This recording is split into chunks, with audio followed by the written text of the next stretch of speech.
Comencem, doncs. En una obra de teatre, quedar-te en blanc damunt l'escenari o que t'agafi pipí? Estar-me pixant, evidentment. Passa que jo soc molt pixona, seria una mica l'infern, Però... Sí, prefereixo tenir la sensació de... Però no em pixo, no? Vull dir, tinc la sensació de que... Prefereixo tenir la sensació que em pixo a quedar-me en blanc. Què prefereixes? Anar a un esdeveniment públic massa arreglada o massa poc arreglada?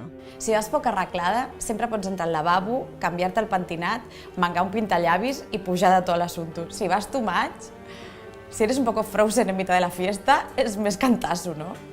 Guanyar un Goya per una pel·li boníssima o un Òscar per una pel·li de merda? Si la pel·li de merda és amb el Mark Ruffalo, l'Òscar.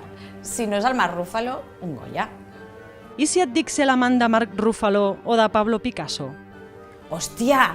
A més, em dones en un punt perquè jo sempre he pensat que seria molt interessant fer un projecte sobre les dones de Picasso arrel d'un llibre que vaig llegir. Però, claro, Picasso està muerto. Entonces... Sí, l'amant de Mark Ruffalo. Sí. He fet veure que m'ho pensava, però...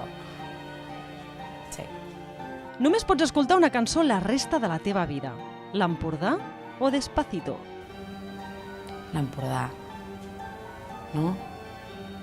No sé. Passo palabra. Treballar amb un director novell que et tracti bé o amb Woody Allen però que et digui «Xochete»? Ui, no, el novel. No, Xochete no. No, thank you very much. No. Vet aquí dues imatges mig tapades. Sense descobrir-les, en quina situació preferiries estar? La primera. Crec. Ai, no ho sé, és que em feu por. Va, és que ahí mucho mosquito veo yo, tanta humedad. No sé.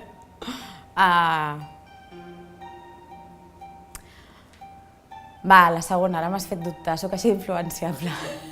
Va ser terrible todo, no?